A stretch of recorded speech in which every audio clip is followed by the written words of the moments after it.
ജീവിതം പാകപ്പെടുത്തുകയും ചെയ്യണമെന്ന് എല്ലാവരോടും വസിയത്ത് ചെയ്യുകയാണ്. അല്ലാഹു തആല അവൻ ഇഷ്ടപ്പെടുന്ന ഇഷ്ടദാസന്മാരുടെ കൂട്ടത്തിൽ നമ്മെ ഉൾപ്പെടുത്തുകയും സ്വർഗം നൽകി അനുഗ്രഹിക്കുകയും ചെയ്യുമാറാകട്ടെ. സഹോദരന്മാരെ, സൂറത്തുൽ ഫുർഖാനിന്റെ അവസാന ഭാഗത്തിൽ അല്ലാഹുവിന്റെ അടിയാറുകൾ, അല്ലാഹുവിന്റെ ഇഷ്ടദാസന്മാർ, അവർക്കുള്ള 12 സിഫാത്തുകൾ, വിശേഷണങ്ങൾ സൂറത്തുൽ ഫുർഖാനിന്റെ അവസാന ഭാഗത്തിൽ നമുക്ക് കാണുവാൻ സാധിക്കും. അതിൽ 2 ഖുതുബകളിലായി 5 വിശേഷണങ്ങളെ സംബന്ധിച്ച് നാം സംസാരിച്ചു കഴിഞ്ഞു.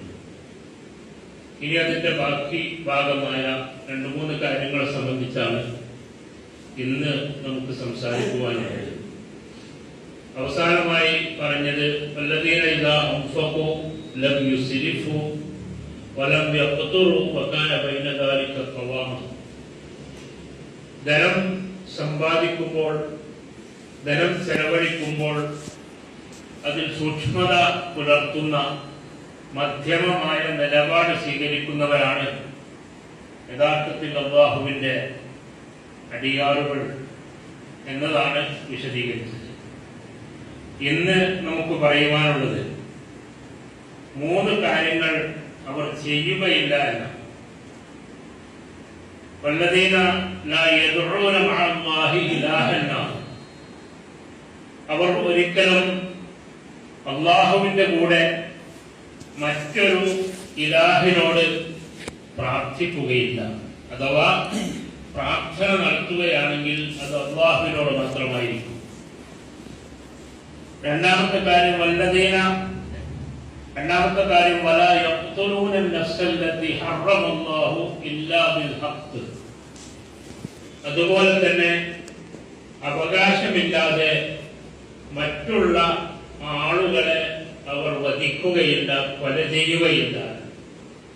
മൂന്നാമത്തെ കാര്യം വലാ യസ്ലൂൻ, അവർ വ്യഭിചരിക്കുകയില്ല. അഥവാ ലൈംഗികമായി വളരെയധികം സൂക്ഷ്മത പുലർത്തുന്നവരാണ്. ഇങ്ങനെ 3 കാര്യങ്ങളാണ് ഈ ആയത്തിലൂടെ അല്ലാഹു തആല നമ്മെ പഠിപ്പിക്കുന്നത്. അതിൽ ഒന്നാമത്തെ കാര്യം പ്രാർത്ഥനയുമായി ബന്ധപ്പെട്ടതാണ്. അല്ലാഹുവുമായി മാത്രമേ പ്രാർത്ഥന നടത്തുവാൻ പാടുള്ളൂ. പ്രാർത്ഥന എന്ന് പറഞ്ഞാൽ ഇബാദത്താണ്. ഇബാദത്ത് അത് അല്ലാഹുവിന് മാത്രമേ അനുവദിക്കപ്പെട്ടിട്ടുള്ളൂ എന്നുള്ളത് എല്ലാവർക്കും അറിയുന്ന കാര്യമാണ്. അദ്ദുആഉ മുഖ്ഖുൽ ഇബാദ. പ്രാർത്ഥന എന്ന് പറഞ്ഞാൽ അത് ഇബാദത്തിന്റെ മജ്ജയാണ്. മറ്റൊരു സ്ഥലത്ത് അദ്ദുആഉ ഹുവൽ ഇബാദ. പ്രാർത്ഥന എന്ന് പറഞ്ഞാൽ അത് തന്നെയാണ് ഇബാദത്ത്. ഇങ്ങനെയുള്ളതായ ഈ പ്രാർത്ഥന സ്വാഭാവികമായും സത്യവിശ്വാസികളായ ആളുകൾ അവരുടെ നാഥനായ അല്ലാഹുവിനോട് മാത്രമേ നടത്തുകയുള്ളൂ. മറ്റ് ആരോടും തന്നെ അവർ പ്രാർത്ഥന നടത്തുകയില്ല. മനുഷ്യൻ അറിഞ്ഞോ അറിയാതെയോ അല്ലാഹുവല്ലാത്തവരോടാണ് പ്രാർത്ഥിക്കുന്നതെങ്കിൽ ആ പ്രാർത്ഥന ശിർക്കായിത്തീരും. അഥവാ അല്ലാഹുവിനോട് സമന്മാരെ ഉണ്ടാക്കലാണ് അത് എന്നാണ് ഇസ്ലാം നമ്മെ പഠിപ്പിച്ചിരിക്കുന്നത്. ഒരിക്കൽ ചോദിക്കപ്പെട്ടു, അയ്യു ദംബിൻ അഅ്ളമു ഇൻദല്ലാഹ്. അല്ലാഹുവിന്റെ അരികെ ഏറ്റവും കഠിനമായ പാപം ഏത്, ഏറ്റവും വലിയ പാപം ഏത് എന്ന് ചോദിക്കപ്പെട്ടപ്പോ അതിന് മറുപടി പറഞ്ഞത് അൻ തജ്അല ലില്ലാഹി നിദ്ദൻ വഹുവ ഖലഖക. നിന്നെ സൃഷ്ടിച്ചവനായ അല്ലാഹുവിന് സമന്മാരെ ഉണ്ടാക്കുക എന്നുള്ളതാണ്. തെറ്റുകളുടെ കൂട്ടത്തിൽ, പാപങ്ങളുടെ കൂട്ടത്തിൽ, സബൂഉൽ മുബിഖാത്തിൽ എണ്ണിയ, വൻപാപങ്ങളിൽ എണ്ണിയ ഒന്നാമത്തെ കാര്യം അല്ലാഹുവിൽ പങ്കു ചേർക്കുക എന്നതാണ്. അതുകൊണ്ട് തന്നെ അല്ലാഹു അല്ലാത്തവരോട് ദുആ നടത്തുക എന്ന് പറഞ്ഞാൽ പ്രാർത്ഥന നടത്തുക എന്ന് പറഞ്ഞാൽ അത് അല്ലാഹുവിൽ ശിർക്ക് ചെയ്യലാണ് എന്നുള്ളത് സഹോദരന്മാരെ നാം മനസ്സിലാക്കണം. ഖുർആനിലെ ആയത്തുകൾ നാം ഓരോന്നും എടുത്തു നോക്കണം. നമസ്കാരങ്ങളിൽ ഓരോ പ്രാവശ്യവും ഒരു നമസ്കാരം നിർവഹിക്കുമ്പോൾ ഒരു ദിവസത്തെ നമസ്കാരത്തിൽ ചുരുങ്ങിയത് 17 പ്രാവശ്യം നാം പറയും ഇയ്യാക നഅ്ബുദു വ ഇയ്യാക നസ്തഈൻ. നിനക്ക് മാത്രം ഞങ്ങൾ ഇബാദത്ത് ചെയ്യുന്നു, നിന്നോട് മാത്രം സഹായം അർത്ഥിക്കുന്നു. ഇതുപോലെ ഓരോന്നും എടുത്തു നോക്കിയാൽ എത്രയോ ആയത്തുകൾ ഇതിനോട് സമാനമായി നമുക്ക് കാണുവാൻ സാധിക്കുന്നതാണ്.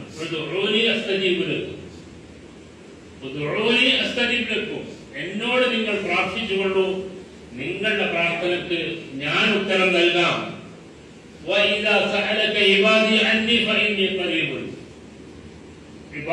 എന്റെ അടിയാറുകൾ എന്നെ സംബന്ധിച്ച് ചോദിച്ചാൽ പറയുക, ഇന്നി ഖരീബുൻ, ഞാൻ സമീപസ്ഥനാണ്. അതുകൊണ്ട് തന്നെ ആരെങ്കിലും എന്നോട് പ്രാർത്ഥന നടത്തിയാൽ ആ പ്രാർത്ഥനക്ക് ഞാൻ ഉത്തരം നൽകും. അതുകൊണ്ട് അവർ എന്നോട് ആവശ്യപ്പെട്ടുകൊള്ളുന്നുണ്ട്. നിങ്ങൾ ആലോചിച്ച് നോക്കൂ, അല്ലാഹു തആല എത്രയോ ആയത്തുകളിലൂടെ നിങ്ങൾക്ക് എന്തെങ്കിലും ആവശ്യമുണ്ടെങ്കിൽ ആ ആവശ്യങ്ങൾ എന്നോട് അർത്ഥിക്കുക എന്ന് ആവശ്യപ്പെട്ടിരിക്കുന്നു. മാത്രമല്ല അല്ലാഹു പറഞ്ഞു, നഹ്നു അഖ്റബു ഇലൈഹി മിൻ ഹബ്ലിൽ വരീദ്, അവന്റെ കണ്ടനാടിയേക്കാളും ഞാൻ അവനോട് സമീപസ്ഥനാണ്.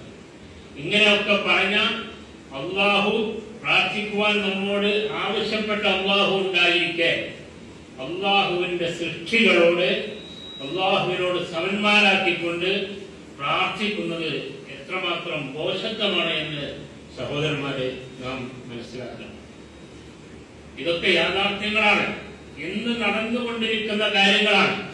പലപ്പോഴും അറിയാത്തതിന്റെ പേരിൽ പലരും ചിലപ്പോ ബദരീങ്ങളോട് ആവശ്യപ്പെടുന്ന ആളുകൾ, മുഹീദ്ദീൻ ശൈഖിനെ വിളിച്ച് കേടുന്ന ആളുകൾ തുടങ്ങി ധാരാളം നമുക്ക് കാണുവാൻ സാധിക്കും. ഇന്ന് സിയാറത്ത് ടൂറുകളുടെ കാലമാണ്. ഈ സിയാറത്ത് ടൂറുകളെല്ലാം തന്നെ സംഘടിപ്പിക്കപ്പെടുന്നത് പലപ്പോഴും മക്ബറകളിലേക്കാണ്. ഈ മക്ബറകളിലെല്ലാം തന്നെ നല്ല നല്ല മനുഷ്യരായ ആളുകൾ, മരിച്ചുപോയ മനുഷ്യരുണ്ട്. അവരോട് പ്രാർത്ഥിക്കുവാൻ പഠിപ്പിക്കുന്ന പണ്ഡിതന്മാരെയാണ് നമുക്ക് കാണുവാൻ സാധിക്കുന്നത്. അതുകൊണ്ട് തന്നെയാണ് അല്ലാഹു തആല പറഞ്ഞത് ഇപ്രകാരം ചെയ്യുവാൻ പാടില്ല. കാരണം അതൊക്കെയും അല്ലാഹുവിന്റെ സൃഷ്ടികളാണ്. അല്ലാഹുവിന്റെ സൃഷ്ടികൾക്ക് ഒരിക്കലും തന്നെ അല്ലാഹുവിന്റെ കഴിവ് ഉണ്ടാവുകയില്ല എന്ന കാര്യത്തിൽ യാതൊരു സംശയവുമില്ല. അതുകൊണ്ട് അല്ലാഹുവിനോട് അല്ലാത്തവരോട് പ്രാർത്ഥിക്കുക എന്നുള്ളത് വളരെ വിഡിത്തമാണ് എന്നുള്ളത് സഹോദരന്മാരെ നാം മനസ്സിലാക്കണം. അല്ലാഹുവിന്റെ സൃഷ്ടികൾക്ക് സ്വാഭാവികമായും അവരോട് ആരെങ്കിലും പ്രാർത്ഥിച്ചാൽ തന്നെ എന്തെങ്കിലും ചെയ്യുവാൻ സാധിക്കുമോ? ആലോചിച്ച് നോക്കൂ. സൂറത്ത് യാസീനിൽ പറഞ്ഞില്ല, അസ്തഖിറു മിൻ ദൂനിഹി ആലിഹ, അസ്തഖിറു മിൻ ദൂനിഹി ആലിഹ, അല്ലാഹുവിനെ കൂടാതെ ഞാൻ മറ്റു ദൈവങ്ങളെ സ്വീകരിക്കുകയോ, ഈ യുരിദിനു റഹ്മാനു ബിഗുദ്ദിൻ, എനിക്ക് വല്ല ബുദ്ധിമുട്ടും ഉണ്ടാക്കണമെന്ന് റഹ്മാനായ അല്ലാഹു തആല ഉദ്ദേശിച്ചാൽ ലാ തുഗ്നി അന്നി ശഫാഅത്തുഹും ശൈഅ, അവരുടെ ഒന്നും ശുപാർശ എനിക്ക് ഫലം ചെയ്യില്ല. വലാഹും യുഖ്തിഊൻ, അവർ എന്നെ രക്ഷിക്കുകയുമില്ല. അത് തന്നെ എന്റെ യാഥാർത്ഥ്യം. ആർക്കെങ്കിലും എന്തെങ്കിലും ചെയ്യുവാൻ സാധിക്കുമോ? ഇത് നാം മനസ്സിലാക്കേണ്ടതാണ്. അതുകൊണ്ട് തന്നെ അല്ലാഹു തആല വേറെയും ചില സ്ഥലങ്ങളിൽ ചോദിച്ചു, അറഅയ്തും മാ തദഉന മിൻ ദൂനില്ലാഹ്, അല്ലാഹുവിനെ കൂടാതെ നിങ്ങൾ ആരാധിക്കുന്നവരെ പറ്റി നിങ്ങൾ ചിന്തിച്ചിട്ടില്ലയോ? എന്താണ് നിങ്ങൾക്ക് അതിനെ സംബന്ധിച്ച് പറയാനുള്ളത്? അറൂനി മാദാ ഖലഖൂ മിനൽ അർദ്, ഭൂമിയിൽ അവർ എന്താണ് സൃഷ്ടിച്ചിട്ടുള്ളത് എന്നെനിക്ക് കാണിച്ചു തരൂ. ഏതെങ്കിലും ആളുകളോട് ആരാധിക്കുന്നുവെങ്കിൽ, അത് മുസ്ലിങ്ങൾ എന്ന് മാത്രമല്ല ഏത് ആളുകളാണെങ്കിലും ശരി, പലരെയും ദൈവങ്ങളാക്കിക്കൊണ്ട് അവരോട് ആരാധിക്കുന്നു. ചിലർ ബിംബങ്ങളെ ദൈവങ്ങളാക്കി ആരാധിക്കുന്നു, പ്രതിമകളെ ദൈവങ്ങളാക്കി ആരാധിക്കുന്നു, മനുഷ്യരെ വലിയകളെ പലരെയും ദൈവങ്ങളാക്കുന്നു. അങ്ങനെയുള്ള ആളുകൾക്ക് എന്തെങ്കിലും ചെയ്യുവാനുള്ള കഴിവുണ്ടോ? ഒരു പൊതുവിനെയെങ്കിലും സൃഷ്ടിക്കുവാൻ അവർക്ക് സാധിക്കുമോ? അല്ലെങ്കിൽ കൊതുകിന്റെ ചിറക് സൃഷ്ടിക്കുവാൻ അവർക്ക് സാധിക്കുമോ? ഇല്ല എന്നുള്ളതാണ് യാഥാർത്ഥ്യം. അതുകൊണ്ട് ഈ കാര്യം വ്യക്തമായി മനസ്സിലാക്കേണ്ടതുണ്ട്. അല്ലാഹുവിനുള്ളതായ ആ ദുആ, അല്ലാഹുവിനോട് ചെയ്യേണ്ടതായ ദുആ ഒരിക്കലും അല്ലാഹുവിന്റെ സൃഷ്ടികളോട് നടത്തുവാൻ പാടില്ല. ഇനി അഥവാ അല്ലാഹു അല്ലാത്ത ആരോടെങ്കിലും ദുആ ചെയ്യുവാൻ അനുവാദം ഉണ്ടായിരുന്നുവെങ്കിൽ നമ്മുടെ മുമ്പിൽ പ്രവാചകൻ സല്ലല്ലാഹു അലൈഹി വസല്ലമയുണ്ട്. അദ്ദേഹം അഫ്ളലുർ റസൂലാണ്, പ്രവാചകന്മാരുടെ കൂട്ടത്തിൽ ഏറ്റവും ശ്രേഷ്ഠനാണ്, റഹ്മത്തുൽ ലിൽ ആലമീനാണ്, ലോകർക്ക് മുഴുവനും അനുഗ്രഹമാണ്. അവ്വലു മൻ യദ്ഖുലുൽ ജന്ന, ആദ്യമായി സ്വർഗ്ഗത്തിൽ പ്രവേശിക്കുന്നവനാണ്. ഖാതമുൽ അംബിയാ, പ്രവാചകന്മാരുടെ കൂട്ടത്തിൽ അവസാനത്തെ കന്യ. ഇങ്ങനെയുള്ള എല്ലാവിധ ശ്രേഷ്ഠതകളുമുള്ള ഈ പ്രവാചകനോട് പ്രാർത്ഥിക്കാൻ പോലും ഒരിക്കലും ഇസ്ലാം അനുവാദം നൽകിയിട്ടില്ല. മറിച്ച് നാം ആ പ്രവാചകന് വേണ്ടി പ്രാർത്ഥിക്കുകയാണ് ചെയ്യുന്നത്. അല്ലാഹുമ്മ സ്വല്ലി അലാ മുഹമ്മദ്, അല്ലാഹുമ്മ ബാരിക് അലാ മുഹമ്മദ് നമ്മളെപ്പോഴും പ്രാർത്ഥിച്ചുകൊണ്ടിരിക്കുന്നു, സലാത്ത് ചൊല്ലിക്കൊണ്ടിരിക്കുന്നു. എന്താണ്? അല്ലാഹുവേ, മുഹമ്മദ് മുസ്തഫ സല്ലല്ലാഹു അലൈഹി വസല്ലം അനുഗ്രഹം നൽകണമേ എന്ന് നമ്മൾ ആ പ്രവാചകന് വേണ്ടിയാണ് പ്രാർത്ഥിക്കുന്നത്. പിന്നെ ഈ പ്രവാചകൻ പോലും ഇല്ലാത്ത ശ്രേഷ്ഠതകൾ കൽപ്പിച്ചുകൊണ്ട് അള്ളാഹുവിന്റെ സൃഷ്ടികൾക്ക് അവരോട് പ്രാർത്ഥന നടത്തണം എന്ന് പറയുന്നത് എത്രമാത്രം ഒഴിവാക്കേണ്ടതായ കാര്യമാണ് എന്ന് സഹോദരന്മാരെ നാം മനസ്സിലാക്കണം. അള്ളാഹുവിനെ കൂടാതെ പ്രാർത്ഥിക്കുന്നവരെക്കാളും വഴികേടിലായവൻ ആരാണ്? ഇപ്രകാരം പ്രാർത്ഥിക്കപ്പെടുന്ന ആളുകൾ അന്ത്യനാൾ വരെയും അവരുടെ പ്രാർത്ഥനകൾക്ക് ഉത്തരം നൽകുകയില്ല. കാരണം എന്താണ്? അവരെല്ലാം തന്നെ ഇവരുടെ ദുആകളെ സംബന്ധിച്ച്, പ്രാർത്ഥനകളെ സംബന്ധിച്ച് അശ്രദ്ധരാണ്. കാരണം അവർക്കത് കേൾക്കുവാനുള്ള കഴിവില്ല. മരിച്ചുപോയ ആളുകൾക്ക് കേട്ടുകൊണ്ട് അതിന് ഉത്തരം നൽകുവാനുള്ള സാധ്യതയില്ല, കഴിവില്ല. അല്ലാഹു അനുവാദം നൽകിയിട്ടില്ല. അതുകൊണ്ട് തന്നെ പ്രാർത്ഥന നടത്തുകയാണെങ്കിൽ അത് അല്ലാഹുവിനോട് മാത്രം നടത്തുക. ഇബാദുർ റഹ്മാന്റെ വിശേഷണമായിക്കൊണ്ട് അല്ലാഹു തആല എടുത്തു പറഞ്ഞൊരു കാര്യമാണ്. അവർ പ്രാർത്ഥിക്കുകയാണെങ്കിൽ ആ പ്രാർത്ഥന അല്ലാഹുവിനോട് മാത്രമാണ്. അതിനെ തുടർന്ന് പറയുന്നു, വലാ യഖ്തുലൂന നഫ്സല്ലതി ഹറമല്ലാഹു ഇല്ലാ ബിൽ ഹഖ്. വലാ യഖ്തുലൂന നഫ്സ്, ഖത്ല് കൊലപാതകം എന്നാണ്, വധിക്കുക എന്നുള്ളതാണ്. നമുക്കറിയാമല്ലോ ഈ കാലഘട്ടം, നാം ജീവിച്ചുകൊണ്ടിരിക്കുന്ന ഈ കാലഘട്ടത്തിൽ ഇസ്ലാമിലെ ഓരോ ആയത്തുകൾ എടുത്തു നോക്കിയാലും അത് കാലിക പ്രസക്തമാണ്. ഇന്നത്തെ കാലഘട്ടത്തിൽ നിങ്ങൾ ആലോചിച്ച് നോക്കൂ, കൊലപാതകങ്ങളുടെ, വ്യാപകമായ കൊലപാതകങ്ങളുടെ കാലഘട്ടത്തിലൂടെയാണ് നമ്മൾ കടന്നുപോയിക്കൊണ്ടിരിക്കുന്നത്. ഏതെല്ലാം നിലക്ക് കൊലപാതകങ്ങൾ നടക്കുന്നതെന്ന് ആലോചിച്ച് നിങ്ങൾക്കറിയാം. ശിശുക്കളെ പോലും, ഗർഭിണിയായ ഒരു സ്ത്രീയുടെ ഗർഭത്തിൽ ഇരിക്കുന്ന കുഞ്ഞിനെ പോലും വധിച്ചു കളയുന്ന കാലഘട്ടത്തിലാണ് നമ്മളുള്ളത്. ഗർഭസ്ഥിച്ചു എന്ന് വേണ്ട, സമ്പത്തിന് വേണ്ടി, സമ്പത്ത് കൈക്കലാക്കുവാൻ വേണ്ടി ആളുകളെ കൊല നടത്തുന്നു. സ്വന്തം സഹോദരങ്ങളെ പണത്തിന് വേണ്ടി കൊല നടത്തുന്നു, സ്വത്ത് ലഭിക്കുന്നതിന് വേണ്ടി കൊല നടത്തുന്നു. വേണ്ട, പെറ്റ തള്ളയെ, സ്വന്തം മാതാവിനെ കൊല നടത്തുന്ന ആളുകളെ നമുക്കറിയാൻ സാധിക്കും. ധാരാളം അത്രദ്വാര നമുക്ക് പലപ്പോഴും മനസ്സിലാക്കുവാൻ പറ്റുന്ന കാര്യങ്ങളാണ്. ഇങ്ങനെ ധാരാളം കൊലപാതകങ്ങൾ നടത്തുന്ന മാതാവിനെ, പിതാവിനെ, സഹോദരങ്ങളെ, അയൽവാസികളെ പലരെയും കൊലപ്പെടുത്തിക്കൊണ്ടിരിക്കുന്ന കാലഘട്ടത്തിലാണ് നമ്മളെല്ലാം തന്നെ ജീവിച്ചുകൊണ്ടിരിക്കുന്നത്. അതുകൊണ്ട് തന്നെ സഹോദരന്മാരെ, നാം ഇത് മനസ്സിലാക്കണം. വെറും വ്യക്തികൾ മാത്രമല്ല, ആലോചിച്ച് നോക്കൂ, രാജ്യങ്ങൾ, രാജ്യവ്യാപകമായി നാം കണ്ടുകൊണ്ടിരിക്കുന്ന ജനങ്ങളെ കൂട്ടം കൂട്ടമായി കൊല നടത്തുന്ന ഫലസ്തീനിൽ 70,000-ൽ പരം ആളുകൾ ഷഹീദായി. കൊലപാതകങ്ങൾ നടത്തിക്കൊണ്ടിരിക്കുന്നു. പല രാഷ്ട്രത്തിലെയും ആളുകൾ, പല രാജ്യങ്ങളിലും ഇപ്പോഴും നടന്നുകൊണ്ടിരിക്കുന്നു. യുദ്ധത്തിന്റെ പേരിൽ ഇപ്പോഴതാ അമേരിക്ക വെനിസ്വല പിടിച്ചടക്കിയിരിക്കുന്നു. എന്തിനു വേണ്ടി? അവർക്ക് പെട്രോൾ ലഭിക്കുന്നതിന് വേണ്ടി. ഇതിനുവേണ്ടിയൊക്കെയും പാവങ്ങളായ ആളുകളെ കൊന്നൊടുക്കിക്കൊണ്ടിരിക്കുന്നു. ഇങ്ങനെ കൊലപാതകങ്ങളുടെ ഒരു കാലഘട്ടത്തിലൂടെയാണ് നാം ജീവിച്ചുകൊണ്ടിരിക്കുന്നത്. നേരത്തെ ഞാൻ പറഞ്ഞല്ല, അയ്യുദമ്പിൻ അഅ്ളം എന്ന് ചോദിച്ചപ്പോ അല്ലാഹു തആല അതിന് നബി സല്ലല്ലാഹു അലൈഹി വസല്ലം മറുപടി പറഞ്ഞത് പിന്നെ ശിർക്കിനെ സംബന്ധിച്ചായിരുന്നു. അതിന് തുടർന്ന് വീണ്ടും ചോദിക്കുന്നു സുമ്മ ഐ, പിന്നെ ഏതാണ് എന്ന് ചോദിച്ചപ്പോൾ പ്രവാചകൻ സല്ലല്ലാഹു അലൈഹി വസല്ലം മറുപടി പറഞ്ഞു, അൻ തഖ്തുല വലദക അജിൽ അൻ യഅകുല മഅക, തന്റെ മകനെ കൊല്ലലാണ്, അവൻ നിന്റെ ഭക്ഷണം കഴിക്കുമെന്ന് വെച്ച്.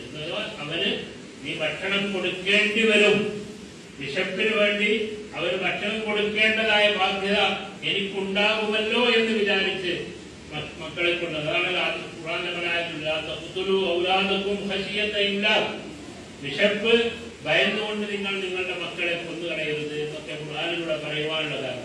അപ്പോ ആ നിലക്കും പല രീതിയിലും ഫലപ്പെടുന്ന ഇതിനെ സംബന്ധിച്ചാണ് പറഞ്ഞു വരുന്നത്. അതുകൊണ്ട് സഹോദരന്മാരെ, ഇബാദുർ റഹ്മാൻ അവരൊരിക്കലും ആ തിന്മക്ക് കൂട്ടുനിൽക്കുന്നവരല്ല, അവരിൽ നിന്നും അങ്ങനെ സംഭവിക്കുകയില്ല. ലാ യഖ്തുലൂൻ, അവർ വധിക്കുകയില്ല. കാരണം അവർക്കറിയാം വമൻ യഖ്തുൽ മുഅ്മിനൻ മുതഅമ്മിദൻ ഫജസാഉഹു ജഹന്നം ഖാലിദൻ ഫീഹാ.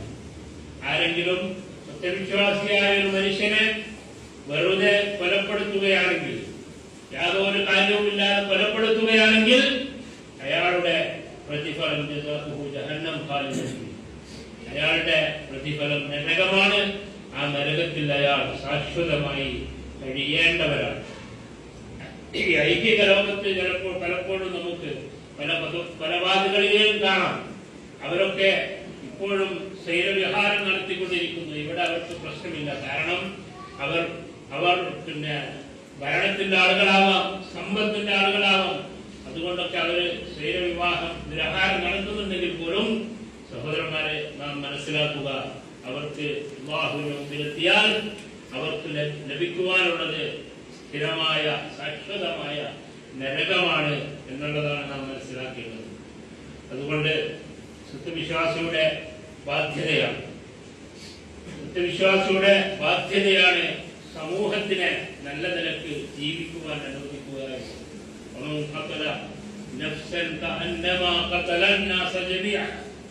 ആരെങ്കിലും ഒരു നഫ്സിനെ, ഒരു മനുഷ്യനെ കൊന്നിട്ടുണ്ടെങ്കിൽ അവൻ ജനങ്ങളെ മുഴുവനും കൊന്നതിനെ പോലെയാണ് എന്നാണ് ഖുർആൻ വിശദീകരിച്ചിട്ടുള്ളത്. അതുകൊണ്ട് സത്യവിശ്വാസികൾ അവരെ സംബന്ധിച്ചിടത്തോളം സമൂഹത്തിന് നേരെയുള്ള സമൂഹത്തിന്റെ ഭദ്രത അത് കാത്തു സൂക്ഷിക്കേണ്ടത് സത്യവിശ്വാസികളുടെ കൂടി ബാധ്യതയാണ്. അതുകൊണ്ട് തന്നെ അവരിൽ നിന്നും ഇതുപോലെയുള്ള മഹാപാപം സംഭവിക്കുകയില്ല. മൂന്നാമത് അടിയാറുകളെ സംബന്ധിച്ച് പറയുന്നതായ കാര്യം വല യസ്നൂൻ, അവർ വ്യഭിചരിക്കുകയില്ല. വല യസ്നൂൻ, ഈ വിഷയവും വളരെ പ്രസക്തമായ കാലഘട്ടത്തിലൂടെയാണ് നമ്മൾ കടന്നുപോയിക്കൊണ്ടിരിക്കുന്നത്. സിന, വ്യഭിചാരം എന്ന് പറഞ്ഞാൽ നിങ്ങൾക്കറിയാമല്ലോ, പണ്ട് കാലങ്ങളിൽ വ്യഭിചാരം എന്നുള്ളതിനെ ഒരു മഹാതിന്മയായി കാണുകയും മിക്ക ആളുകളും അതിൽ നിന്നെല്ലാം തന്നെ അകന്നു നിൽക്കുകയും ചെയ്യുന്നത് നമുക്ക് കാണുവാൻ സാധിച്ചിരുന്നു. എന്നാൽ ഇത് ഇന്നത്തെ കാലം അങ്ങനെയല്ല. ആളുകൾ മാറി, കാലം മാറി. ഇത് ലിബറലിസത്തിന്റെ കാലമാണ്. ആളുകൾക്ക് ഏത് പുരുഷനും ഏത് സ്ത്രീയുമായി ലൈംഗിക വയസ്സ് നടത്തുവാനുള്ള അനുവാദത്തിനു വേണ്ടി മുറവിളികൾ നടന്നുകൊണ്ടിരിക്കുന്ന കാലഘട്ടത്തിലാണ് നമ്മൾ ജീവിച്ചുകൊണ്ടിരിക്കുന്നത്.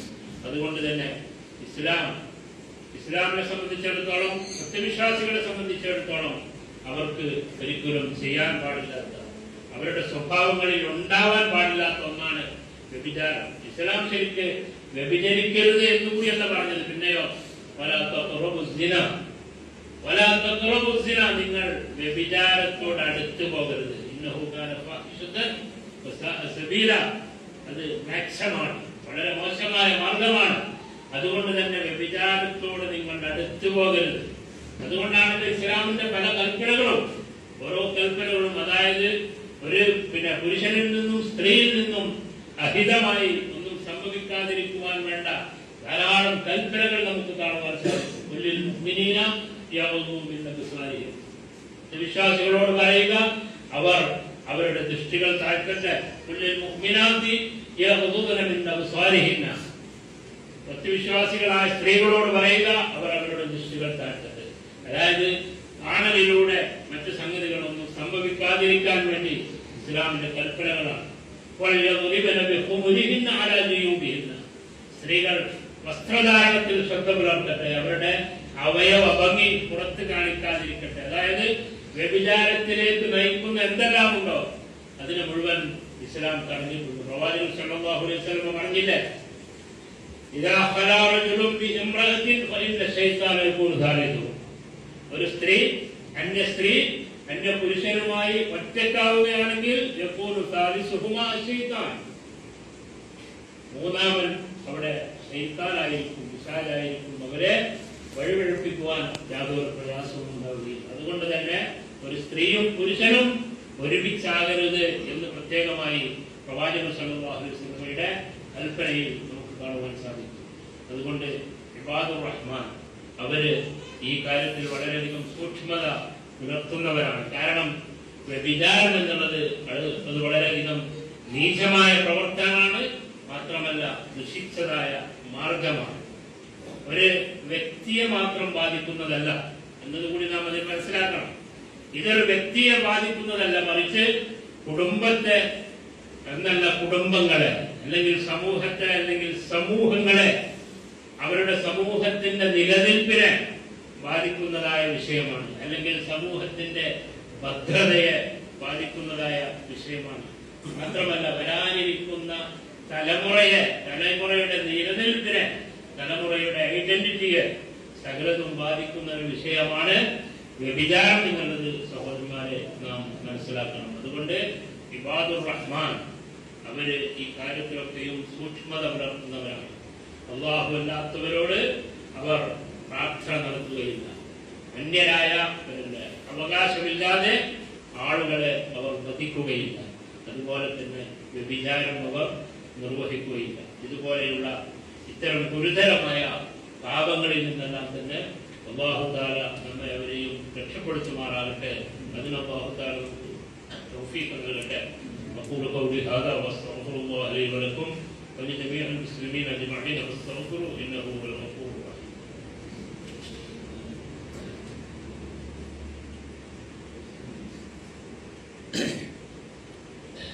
അൽഹംദുലില്ലാഹ് നഹ്മദുഹു വനസല്ലി അലാ റസൂലിഹിൽ അമീൻ وعلى آله وصحبه أجمعين.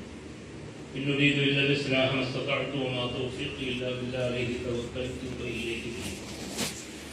സഹോദരന്മാരെ, സഹോദരിമാരെ, ഒരു പ്രധാനപ്പെട്ട കാര്യം നിങ്ങളുടെ ശ്രദ്ധയിൽ കൊണ്ടുവരികയാണ്.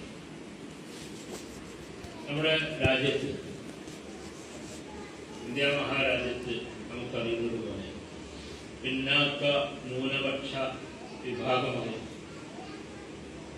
അല്ലെങ്കിൽ അങ്ങനെയുള്ള വിഭാഗങ്ങളുടെ വിദ്യാഭ്യാസത്തിന്റെ കാര്യത്തിൽ വളരെയധികം ശ്രദ്ധ പതിപ്പിച്ച ഒരു സ്ഥാപനമാണ് ശാന്തപുരം ഇസ്ലാമിയ.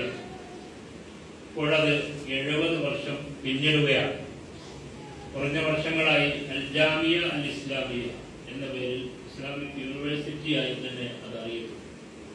ഇപ്പോൾ അത് അതിന്റെ ഒരു അടുത്ത നീക്കത്തിലേക്ക്, അതായത് ഈ ന്യൂനപക്ഷ വിഭാഗത്തിന് ഉന്നതമായ വിദ്യാഭ്യാസത്തിൽ ശാക്തീകരണം നടത്തുവാൻ വേണ്ടി അൽ ജാമിയ തുടക്കം കുറിച്ച പുതിയ ഒരു ബൃഹത്തായ വിദ്യാഭ്യാസ പ്രൊജക്ടിന്റെ പേരാണ് നോളേജ് വേൾഡ്. അതുകൊണ്ട് ഉദ്ദേശിക്കുന്നതെന്ന് ചോദിച്ചാൽ, ഈ രാജ്യത്ത് പ്രതിസന്ധികൾ നേരിട്ടുകൊണ്ടിരിക്കുമ്പോൾ, മുസ്ലിങ്ങളെ വിഭാടനം ചെയ്യുവാനുള്ള പരിശ്രമങ്ങൾ നടന്നുകൊണ്ടിരിക്കുമ്പോൾ, നമുക്ക് വിദ്യാഭ്യാസം നേടിക്കൊണ്ട് ഉന്നതമായ സ്ഥാനങ്ങളിൽ നാം എത്തിപ്പെടേണ്ടതുണ്ട്. ഇനിയും നാം പാവങ്ങളായി ജീവിക്കേണ്ടവരല്ല. അതുകൊണ്ട് തന്നെ മുസ്ലിം സമുദായത്തിന് അടുത്ത ഭാവിയെങ്കിലും കാര്യങ്ങൾ നിയന്ത്രിക്കുന്ന പോസ്റ്റുകളിൽ നമ്മുടെ മക്കൾ എത്തിച്ചേരുന്നതിന് വേണ്ടി അതിനുവേണ്ടിയുള്ള ശ്രമങ്ങളാണ് ഈ നോളേജ് വേൾഡിലൂടെ നടന്നുകൊണ്ടിരിക്കുന്നത്. ഈ പദ്ധതിക്ക് വേണ്ടി ഉദാരമതികളുടെ സംഭാവനകൾ സ്വീകരിച്ച് 50 ഏക്കർ ഭൂമി വാങ്ങിയിട്ടുണ്ട്. പൂപ്പലം എന്ന സ്ഥലത്ത്, ശാന്തപുരത്തിനടുത്ത് പൂപ്പലത്ത് 50 ഏക്കർ ഭൂമി വാങ്ങിയിട്ടുണ്ട്.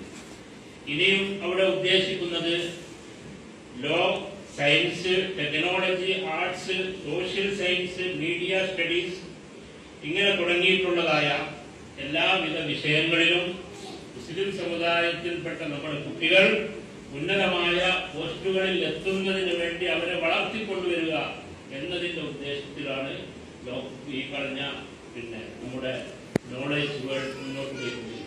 ഇപ്പോൾ ലോ കോളേജിൽ അനുവാദം ലഭിച്ചിട്ടുണ്ട്. ലോ കോളേജ് നടത്തുവാൻ പക്ഷേ അവരുടെ കയ്യിൽ ബിൽഡിംഗ് ഇല്ല. ആ ബിൽഡിങ്ങിന്റെ നിർമ്മാണം 3 നില ബിൽഡിംഗ് ആണ്. ആ ബിൽഡിംഗ് ഉയരേണ്ടതുണ്ട്. 7 കോടി രൂപയാണ് അതിന് അവർ പ്രതീക്ഷിക്കുന്നത്. അതുകൊണ്ട് ഇന്നും നാളെയും ഈ 2 ദിവസം 48 മണിക്കൂറിൽ ക്രൗഡ് ഫണ്ടിങ് നടക്കുകയാണ്. ഇവിടെ പുറത്ത് QR കോഡ് വെച്ചിട്ടുണ്ട്. സ്കാൻ ചെയ്തുകൊണ്ട് നിങ്ങൾക്ക് പണം നൽകാം. ബക്കറ്റ് വെച്ചിട്ടുണ്ട്, അതിൽ പണം നൽകാം. ആപ്പുണ്ട്, ആപ്പിലൂടെ പണം നൽകാം. ഏതെല്ലാം വിധത്തിൽ നമുക്ക് ചെയ്യാൻ സാധിക്കുമോ ആ നിലക്കൊക്കെയും അവരെ സഹായിക്കേണ്ടതുണ്ട്. കാരണം നിങ്ങൾക്കൊക്കെ അറിയുന്നത് പോലെ ഇതാ മാത്തൽ ഇൻസാനോ അവരുടെ പ്രസിദ്ധമായ ഹദീസ് നിങ്ങൾക്ക് കാണാം. എല്ലാവരും 3 കാര്യങ്ങളല്ലാതെ സകലമായ സംഗതികളും അവരിൽ വിട്ടുപോകും. പക്ഷേ 3 കാര്യങ്ങളിൽ ഒന്ന് സദഖത്തുൻ ജാരിയ, ജാരിയായ സദഖയാണ്. മുസ്ലിം സമുദായത്തിന്റെ ഉന്നമനത്തിന് വേണ്ടി പ്രവർത്തിക്കുവാനുള്ള സദഖത്തുൻ ജാരിയ. അതുകൊണ്ട് സാധ്യമാകുന്ന വിധത്തിൽ 10 രൂപയാണെങ്കിൽ അത്, 100 ആണെങ്കിൽ അത്, 1000 ആണെങ്കിൽ അത്, 10,000 ആണെങ്കിൽ അത്, അല്ലെങ്കിൽ 1,00,000 ആണെങ്കിൽ അത്, ഏതെല്ലാം വിധത്തിൽ സഹായിക്കാൻ പറ്റുമോ അത് നാം സഹായിക്കണം. കാരണം മുസ്ലിം സമുദായത്തിന് വേണ്ടിയുള്ള ഒരു പ്രവർത്തനമാണ് എന്ന് നാം തിരിച്ചറിഞ്ഞുകൊണ്ട് അതിനുവേണ്ട സഹായങ്ങൾ ചെയ്യണം. ഇവിടെ സംസ്കാരത്തിന് സംവിധാനം ഉണ്ടാകും. അല്ലാഹു തആല നമ്മിൽ നിന്നും സ്വീകരിക്കുമാറാകട്ടെ. اللهم اغفر للمؤمنين والمؤمنات والمسلمين والمسلمات والأحياء منهم والأموات إنك مجيب الدعوات يا قاضي الحاجات. ربنا اغفر لنا ذنوبنا وكفر عنا سيئاتنا وتوفنا مع الأبرار. اللهم أجرنا من النار، اللهم أجرنا من النار، اللهم أجرنا من النار. اللهم لا تشفي خلقنا بالنار ولا تجعلنا من حطب النار. اللهم انصر إخواننا في فلسطين، اللهم انصر إخواننا في كل مكان. ربنا تقبل منا إنك أنت السميع العليم وتب علينا إنك أنت التواب الرحيم واغفر لنا يا غافر المذنبين. صلى الله على محمد وعلى آله وصحبه وسلم.